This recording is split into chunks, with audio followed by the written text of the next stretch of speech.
자, 그 다음에 두 번째 문제 풀어봅시다. 자, A하고 B가 가지고 있는 값을 바꿔달라고 하는데, 뭐 이거는 제 생각일 수 있지만 문제를 저는 쉽게 냈다고 생각을 하는, 그러니까 쉽게 냈다라기보다는 문제 자체를 이해하기 쉽게 얘기했다고 하는데 이해를 못 하시는 분들이 의외로 많이 계시더라고요.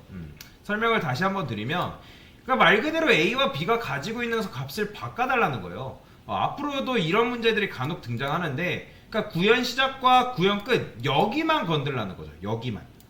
여기 안에서 여러분들이 변수를 어떻게 조작하거나 변경을 하게 되면 10과 5가 나온다는 거예요.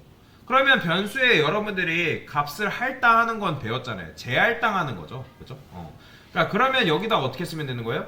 A는 10, B는 5. 이거 해달라는 거예요. 이거. 그러면 이때 처음에는 다섯 번째 라인과 여섯 번째 라인에 A는 5, B에는 10이 들어가 있지만 아홉 번째 라인에서 우리가 A라는 변수에다가 10이라는 값을 넣어줬기 때문에 기존의 값은 어떻게 되는 거예요? 사라지고 새로운 값이 그 공간을 차지한다고 말씀을 드렸잖아요. B도 마찬가지죠. 그러면 실행했을 때 어떻게 나온다? 10과 5가 출력이 된다. 보이죠? 왜냐면 여기서 우리가 A는 10, B는 5 해놨기 때문에 여기서부터 계속 A는 10인 거고 그 다음에 여기서부터 B는 계속 5잖아요. 그렇게 해서 출력했을 때 10과 5가 나오는 거죠. 자, 그 다음 문제도 풀어볼까요? 자, 얘도 마찬가지예요. 비슷한 문제인데, 자, 서로 값을 바꿔주는데 숫자와 사칙 연산을 사용하지 말래요. 어디서? 여기서. 아까 여러분들이 여기서 A는 10, B는 5 했어요. 자, 이렇게 해도 됩니다. 근데 제가 이거 하지 말라는 거예요. 이거 쓰지 말라고요. 숫자를. 그러면 도대체 숫자를 사용하지 않고 어떻게 하면 A가 10이 나오게 하고 B가 5가 나오게 하냐. 그거 여기서부터가 이제 여러분들이 고민해야 되는 단계인 거죠. 그러니까 여러분들 프로그래밍 언어라는 거는 어쨌든 논리적인 사고하고 고민을 하지 않으면 절대로 실력이 늘지 않습니다. 자, 여러분들 AI한테 물어보세요. AI한테 코딩 실력 빨리 늘려면 AI한테 물어보는 게 좋니? 그러면 AI가 뭐라고 하냐면 아니요 그래요. 그거는 절대로 코딩 실력 늘 수 없다라고 AI조차도 그렇게 얘기합니다. 그러니까 무슨 말이냐면 여러분들이 논리적으로 사고할 수 있어야 된다고 얘기하는 거예요. 그냥 대충 이거 모르니까 나 이거 1분 고민하고 나 모르겠으니까 나 AI한테 물어볼래. 그거는 여러분들 게 아니죠. AI 거죠. 그러니까 가끔씩 AI께 내 거인 것 마냥 착각하시는 분들 계시는데 아니라는 거예요. 절대로 그렇게 될 수가 없습니다. 자, 그래서 어쨌든 요걸 여러분들이 어떻게 하면 내가 숫자와 사칙 연산하지 않고도 10과 5가 나오게 하냐. 자, 그러면 여기다가 A에다가 이렇게 쓰시면 돼요. 당연히 뭐 5 플러스 5 하면 10 나오겠죠. 또는 제가 여러분들한테 뭐라 했어요? 대입 연산자를 기준으로 좌측에 있을 때는 뭐? 변수고 우측에 있을 때는 값이라 했잖아요. 그러면 A가 이렇게 썼어요. 자, 그러면 이 A는 뭘로 봐야 돼요?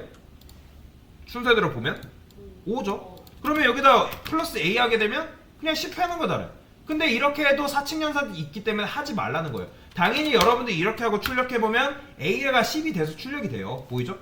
근데 이것도 하지 말래요. 근데 이미 여기까지 도달했다라는 거는 여러분들이 변수가 우측에 있을 때는 값으로서 해석이 되는구나 라는 걸 이해를 한 거라는 거죠. 그러면 지금 10이라는 값을 들고 있는 녀석이 누구예요? B잖아요. 그럼 A한테 뭐 주면 돼요?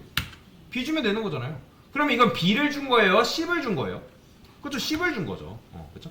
그러면 10 나오잖아요. 자, 그러면 여기다 B한테 A 주면 되겠네요. 자, 근데 이렇게 하면 돼요, 안 돼요? 당연히 안 되죠. 그러면 여기서도 왜 안 되는지를 여러분들의 머리를 굴려야 된다라는 거예요. 그러면 왜 안 될까? 그러니까 프로그래밍이라는 거는 왜에서부터 출발이 되는 거예요. 왜에서. 왜도 안 하고 그냥 그런 것보다 하면 절대로 안 늘어요. 왜에서. 퀘스천 마크를 달아야 된다는 거죠.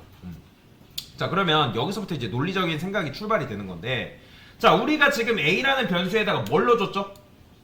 B를 준 거예요? 10을 준 거예요? 그죠? 10을 넣어줬잖아요. 그러면 아까 여러분들 말씀드렸죠? 그러면 새로운 값이 그 A라는 변수의 공간을 들어오면, 할당이 되면 그 공간은 뭐가 되는 거예요? 그 할당이 된 그 값으로 다시 바뀐다 했잖아요. 그렇죠? 그렇게 되면 5라는 값이 날라오고 A라는 공간은 누가 차지하고 있는 거예요? 10이 지금 차지하고 있잖아요. 그러면 지금 10번째 이후부터 A는 계속 뭔 거예요? 10인 거죠. 그러면 이 B한테 우리가 뭐 준 거예요? 10 준 거죠. 그죠? 그러면 이 상태로 우리가 바꾸는 게 돼야 안 돼요? 당연히 불가능합니다. 안 되죠? 이 상태에서는. 자, 그러면 여러분들이 보통 내가 중요한 데이터가 있어요. 그죠? 그러면 그런 데이터를 어디다 보관해요?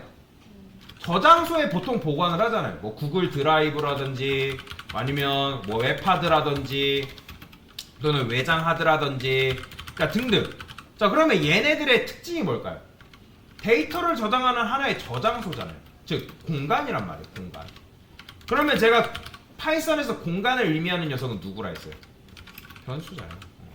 그러면 여러분들이 여기서 어떻게 한다? 새로운 변수를 마련할 수밖에 없는 거죠. 저는 그래서 C라는 변수를 마련할 거예요. C한테 뭐 줄 거냐면 내가 중요하다 생각하는 A를 줄 거예요. 근데 이건 A를 준 거예요? 5를 준 거예요? 그렇죠? 이때 당시에는 C, 5니까 C한테 5를 준 거죠. 그러면 이렇게 실행한다 해가지고 변수 추가했다가 값이 바뀌나요? 아니죠. 자, 그러면 B가 뭐가 나와야 된다고요? 5가 나와야 된대요. 그러면 지금 5를 품고 있는 녀석이 누구예요? C잖아요. 그러면 얘 B한테 뭐 주면 돼요? C 주면 돼요. 이게 끝이죠. 이렇게 푸는 거예요. 이렇게. 자, 이런 걸 뭐라고 하냐면 변수와 변수를 이용해서 값을 교체했다. 그러니까 변수 수합을 했다. 이해되시나요? 변수와 변수를 이용해서 값을 바꿔치기 했다 해가지고 변수 수합이라고 합니다. 자, 얘는 기초 알고리즘 중에 하나예요. 진짜 실제로 많이 쓰이고요. 알고리즘 문제에서도 쓰이고 실제 개발 환경에서도 쓰이는 알고리즘 중에 하나예요. 그런데 분명히 이거 기초 알고리즘이에요. 중요합니다. 알려줬는데도 불구하고 나중 가면 다 까먹습니다. 그러니까 까먹는 거는 다 많이 안 해봤기 때문에 그런 거예요. 근데 그건 있어요. 아, 내가 이거 배웠었지. 그것만 기억하고 있어도 여러분들은 충분한 거예요. 뭐 이걸 뭐 아가라 쓰고 외우라는 건 아니지만 자, 여튼 이게 바로 변수와 변수를 이용해서 값을 바꾸는 그런 문제다라고 보시면 됩니다. 그래서 여기까지 생각해서 문제를 푸신 분들은 굉장히 잘하신 거죠. 됐습니다.